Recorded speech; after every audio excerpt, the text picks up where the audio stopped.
như tụi mình đừng lươn cả hai tặc hai tặc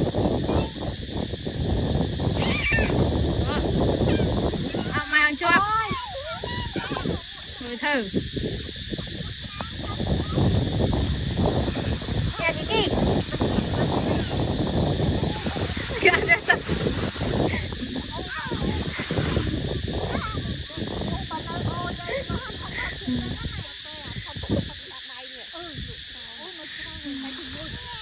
lạc mai một chân nhận tin mơ một cái này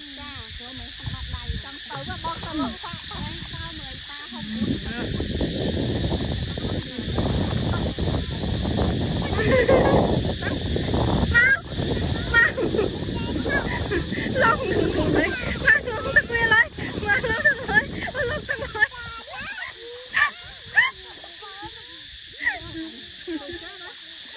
con tử mày sẽ lo đấy vậy con pơ cái thằng con phấu